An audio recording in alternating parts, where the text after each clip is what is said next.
So we need to reclaim the will for this shift. Really, it's not a shift, it's really just a remembrance, even a remembrance of the reality that's deeper than the reality that you think you know.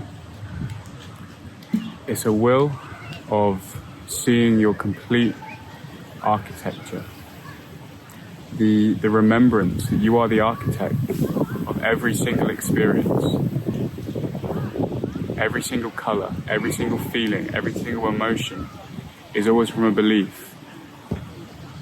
An emotion is always a belief that who you are is not completely infinite. You do have control, but you have total control. The belief in partial control, the belief in I have control but I don't control the outside me, results in force. It results in trying to manipulate that which you think is not in your control. But shifting into the creator consciousness and seeing that there is an infinite parallel reality, there's an infinite potentiality that you can tune into instantaneously. There is nothing outside your own will. There is nothing outside your own choice. The power is fully in your hand, and it's only when we don't fully take in this power, we don't accept this power of responsibility, that's when the danger comes. So to embrace responsibility fully, the fear that comes with embracing responsibility, the fear that comes with reclaiming that will. Because the seeing through free will is a certain phase that belongs to seeing through the separate self. It is true that the separate self does not have control, but the self that you are does. It has full choice of what it wants to experience, what it wants to tune itself into, which frequencies, which vibrations it wants to tune itself into. Because the field is an instant potentiality. I'm bringing in this concept to the moment where we seem to think of linear time as if here's moment 1, here's moment 2, here's moment 3, here's moment 4, and you're moving through a world towards things that you want, whether that's spiritual realization, whether that's freedom financially, whatever. But really, eternity is a dot. And you've only ever been bouncing on the spot, manifesting what seems to be a world that's coming towards you. But you are choosing to manifest seemingly a very continuous flow to keep it as if there is an animation to this dream. But this is a dream of just still frames. And you can miss frames, you can skip frames, you can choose quicker. You can choose a vibration that suits what you want to experience as yourself, because you're only tasting yourself. If you want a palm tree, you will see a palm tree. If you want low vibration, you'll get low vibration. Because you get free will to taste yourself in as many ways as you want to taste. This is the gift that you've given yourself, is the choice of how you want to perceive your consciousness, how you want to perceive the world, which is you. So how you perceive your world is always going to be how you perceive yourself, because the world will mirror how you think you are, who you think you are. If you think and know that you're infinite consciousness, the world will reveal itself to mirror that. So this is all about increasing and tuning into a frequency that's already existing. All of these realities are coexisting. There is no progression towards. You just choose your radio station.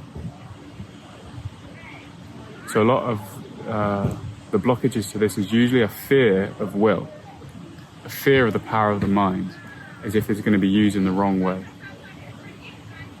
But like I said, if you have some kind of responsibility, some kind of claiming of your power, yet you keep some kind of effect outside of yourself still, some kind of world that's not your manifestation, that isn't your control, then that's where the problem comes in and force comes in. But true power is a very subtle, tender freedom to see that you're the architect of everything, and therefore all power dissolves into love, is revealed as love. Because if you knew that you were the architect of everything, you would see that it's just love. There's nothing to fear. But if there are still others, if there are still others that aren't your own manifestation, then there will be some kind of attempt to manipulate.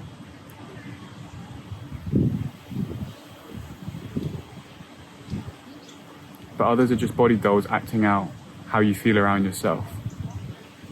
The relationship with others is always the relationship with yourself reflected. So if you ever try and change your relationship with others, the only way to do this is to change your relationship with yourself, and the mirror won't have any other way of not reflecting that back to you.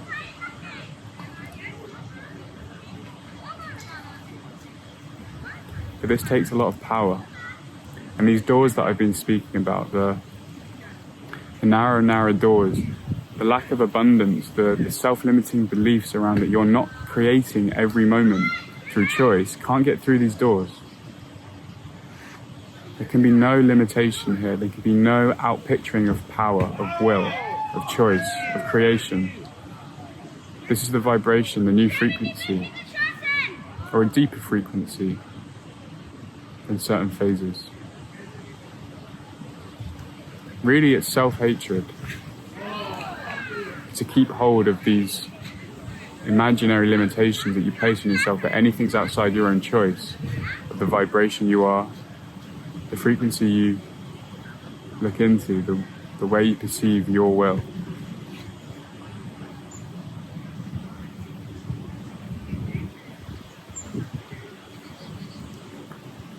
Everything's in your hands.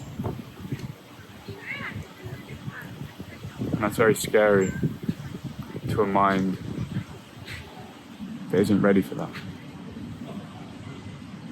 But you can be ready for that. It's a choice. There's no progression towards here.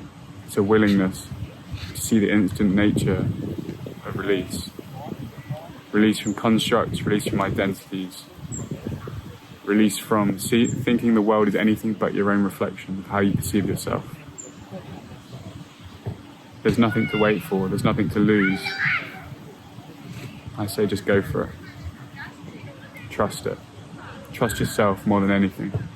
If you trust yourself, the world will be trusting. It's a reflection.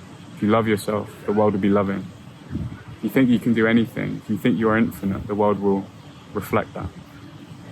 Trust that more than you trust any negative thought. The negative thought, the feelings, the emotions, they're tests. The tests you've set yourself. You don't have to believe these tests. You have to believe anything that doesn't feel true. Trust infinity. Trust yourself. Alright guys.